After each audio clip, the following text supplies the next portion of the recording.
مساء الخير يا جماعة، معاكم مهندس أحمد من قناة حليم وتك.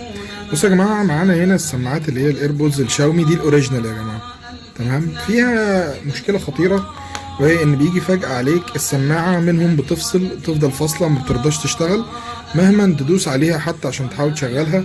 طب لو حتى حاولنا إن إحنا نحطها في الشحن بتاعها ما بتقومش خالص، على عكس طبعا السماعة التانية اللي هي مجرد ما شلناها بدأت هنا تنور عادي اهي تشتغل. لكن وبنحطها هنا بتشحن اهي، عشان ما نقولش مثلا الشحن مش شغال ولا حاجة، لا شغال، بس السماعة نفسها دي بتفصل. تمام، فاحنا دلوقتي بنعمل ايه يا جماعة؟ طالما السماعة دي فاصلة بالشكل ده، احنا بنعمل حاجة. اكتشفت يعني حاجة، ان السماعة غالبا بتكون محتاجة يتعمل لها زي قفلة كده عشان تبدأ ان هي تشتغل مرة تانية.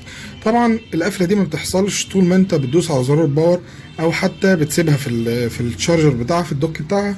فاحنا بنجيب الافو وبنظبطه على وضع البزر، وبنجيب الاتنين بتوع الافو وبنحطهم هنا اهو، واحدة على الطرف الموجب وواحدة على الطرف السالب بالمنظر ده.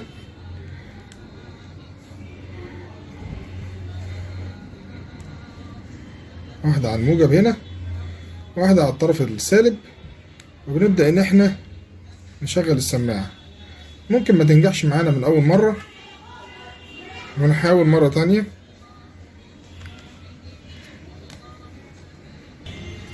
ممكن ما تنجحش معانا من أول مرة زي ما قلنا، وتنجح معانا مثلا مرة تانية.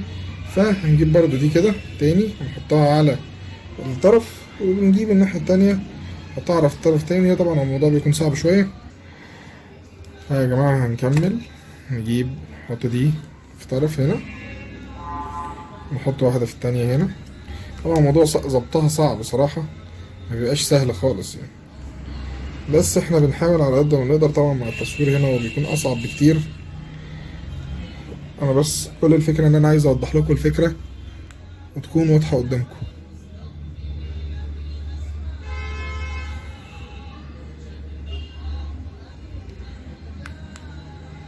طيب احنا كده حطيناها، نحاول نحطها على الشحن نشوف هتقوم ولا لأ. التانية هي اللي شغالة، دي لسه ما قامتش، يبقى لسه ما خدتش القفلة بتاعتها مظبوط. هنعكس المكان، هنعكس المكان، يعني نحط دي مكان دي ودي مكان دي، ربما ما تكونش هي دي اللي ظابطة.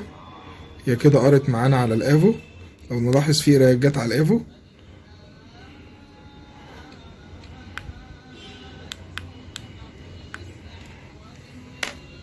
وبدأت السماعة تشتغل فعلا يا جماعة اهي.